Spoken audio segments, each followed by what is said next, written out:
Zdravo, moje ime je Marko Radosavljević, imam 17 godina, odličan sam đak, završio sam tehničku školu u Despotovcu.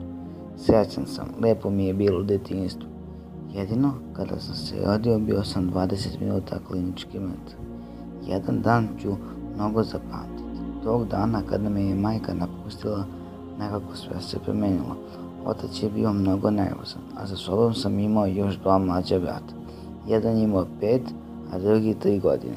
Davne 2007. godine u mesecu decembru, pred Novu godinu, umjesto da proslavimo svi skupa, cijela porodica da bude na okupu, mi smo tugovali jer majke nije bilo. Napustila nas je.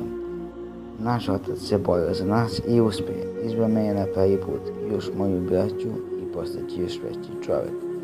Vrlo lepo nas je vaspitao. Ja nisam baš imao dobro društvo u osnovnoj školi jer smo me mnogi zajebavali. U srednjoj školi sam stekao prijatelja do kraja svog života. Najviše što mi je ostalo u sećanju jeste kada mi je najmlađi brat bio na operaciji, imao je svega 3 godine. Nisu dozvolili mom ocu da bude sa njim u Beogradu na Banjici. Imao je nekakvu bolest kuka, to vreme nikad neću zaboraviti. Mnogo je bilo teško, nije bilo toliko smeha. Uvek smo znali da se igramo svi zajedno, nikad se nismo pobili jer nas je otac naučio tome. Ja sam zahvalan Bogu, tati i baki. Za moju pokojnu baku nema tu puno šta da se priča.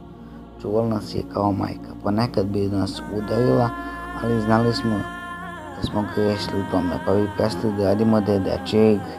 I gle, posle 4 meseca, brat mi je došao kući. Niko od nas nije mogao biti toliko srećan.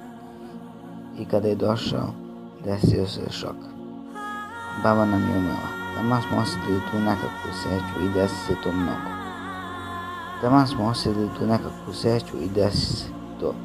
Mnogo je to potreslo našeg oca, svaka mu čast za to kako je izdržao.